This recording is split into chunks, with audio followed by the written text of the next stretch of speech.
ሰላም ጤና ይስጥልኝ ፓርስ ቀለሞች ነን። ዛሬ በአንድ አራት አምስት በሆኑ ጉዳዮች ወደ እናንተ ሀሳብ ይዤ መጥቻለሁ። ወይም ደግሞ ለእናንተ ይጠቅማሉ ያልኳቸው መልእክቶች ወደ እናንተ ላደርሳችሁ ወይም ላስተላልፍ መጥቻለሁ። ይህን ቪዲዮ እስከመጨረሻው በማየት ለሌሎች በማድረስ ሪፖስት በማድረግ እንዲሁም ኮፒ ሊንክ በማድረግ ተባበሩን ዘንድ እንጠይቃለን። የመጀመሪያው መሰረታዊ ኮምፒውተር ትምህርቶችን እናስተምራችኋለን። መሰረታዊ የኮምፒውተር ትምህርቶችን ከታይፒንግ ከትራንስሊትሬሽን ጀምሮ ማለት ነው። በተለይ ትራንስሊትሬሽን ብዙዎቹ በጣም የሚቸገሩበት ነው። ቢካዝ ስዊች አድርጋችሁ ቋንቋዎችን ስዊች አድርጋችሁ በአማርኛ በፈረንሳይኛ ሊሆን ይችላል ወይም ደግሞ በአረቢክ መጻፍ ለምትቸገሩ ልጆች ትራንስሊትሬሽን እንዴት እንደሚሰራ ስሞችን ስትጽፉ ኮምፒውተሮቻችሁ ላይ በቀላሉ ታይፕ ስታደርጉ ግዴታ ትራንስሊትሬሽን ወሳኝ ስለሆነ ኮንታክት አድርጉን።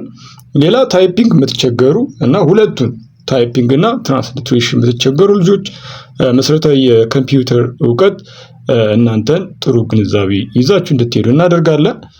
ሌላው ትራንስሊትሬሽን ላይ ሰሞኑን በገጠመኝ አንድ ገጠመኝ ላጋራችሁ። ያው ምንድነው መሰላችሁ ብዙን ጊዜ ስሞችን ስንጽፍ ወይም ስማችን በምንጽፍ ጊዜ ትክክለኛው ትራንስሊትሬሽን መለየት መቻል አለብን። ብዙ ጊዜ ሰው ምንድነው የሚያደርገው የትራንስሌሽን ስራ ነው። ትራንስሌሽን which means የትርጉም ስራ ማለት ነው። አንደኛውን ቃል በሌላኛው የቋንቋ ቃል መቀየር ማለት ነው። እሱ which is very wrong በጣም ትልቅ ስህተት ነው። ስለዚህ ብዙ ጊዜ ስሞቻችሁን በትክክል በቋሚነት መጻፍ ትቸገራላችሁ ማለት ነው። ትራንስሊትሬሽን በደንብ አድርጋችሁ መረዳት አለባችሁ። ይሄ ትራንስሊትሬሽን ወይም ደግሞ ልወጣ የምንለው ነገር እጅግ በጣም አስፈላጊና ወሳኝ ነው። ብዙ ጊዜ ቢሮ አካባቢ የምትሰሩ የራሳችሁ ቢዝነስ የግል ቢዝነስ ያላችሁ ሆቴል ላይ የምትሰሩ የግብርና ዘርፍ ላይ ንግዱ ዘርፍ ላይ የትኛውም ሴክተር ላይ የምትሰሩ ሰዎች እኛ ኮንታክት አድርጉ። መሰረታዊ የኮምፒውተር እውቀት በዚህ ዘመን ያስፈልጋችኋል ማለት ነው።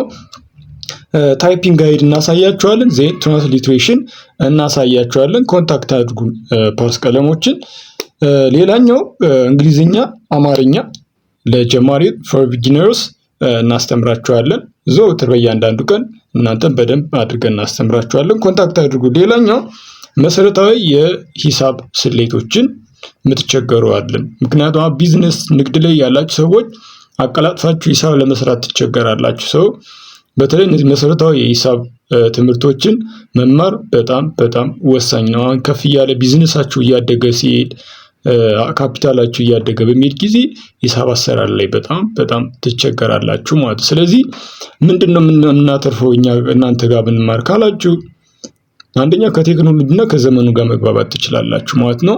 መሰረታዊ የኢንፎርሜሽን ቴክኖሎጂ እውቀት ይኖራችኋል። ከማጭበርበር፣ ከስካሚንግ፣ ከፊሽንግ፣ ከሃኪንግ፣ ከጠለፋ፣ ከመረጃ ምንተፋ ማለት ነው። ከነዚህ ነገሮች ሁሉ ትጠበቃላችሁ ወይም ደግሞ ትድናላችሁ።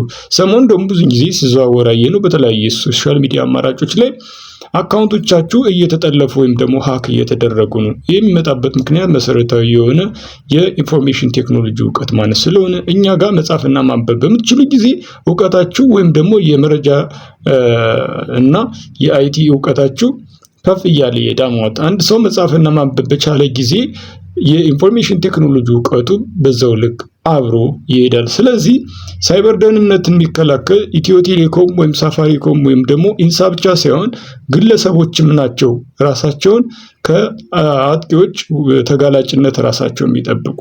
ኢንሳ ወይም ኢትዮ ቴሌኮም መንግስት አይደለም የኛ መረጃ ሊጠብቅልን እንጂ እኛም ራሳችን ኃላፊነት መውሰድ አለብን ማለት። መረጃችን የሚጠብቅን ዋትስአፕ አይደለም ወይም ሜታ አይደለም። መረጃችን የሚጠብቅብን ቲክታክ አይደለም ወይም ዩቲዩብ ወይም ጉግል አይደለም። እኛ ፕራዮሪቲ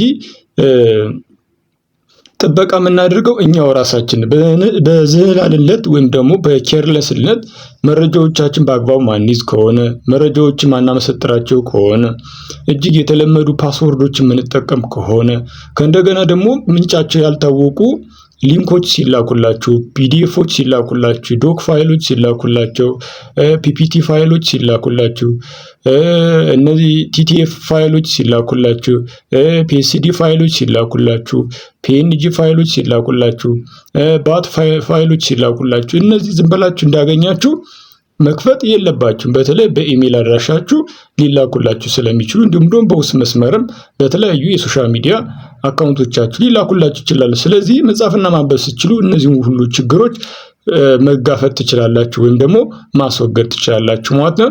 የዛሬን ይመስላል። በውስጥ መስመር ትማራላችሁ። እኛ ጋር ኮንታክት አድርጉን። ይህ ቪዲዮ ለሌሎች እንዲደርሳቸው ሪፖስት፣ ኮፒ ሊንክ እንዲሁም ላይክ እያደረጋችሁ አዲስ ከሆናችሁ ደግሞ አካውንቱን ፎሎ አድርጉ። ቻው።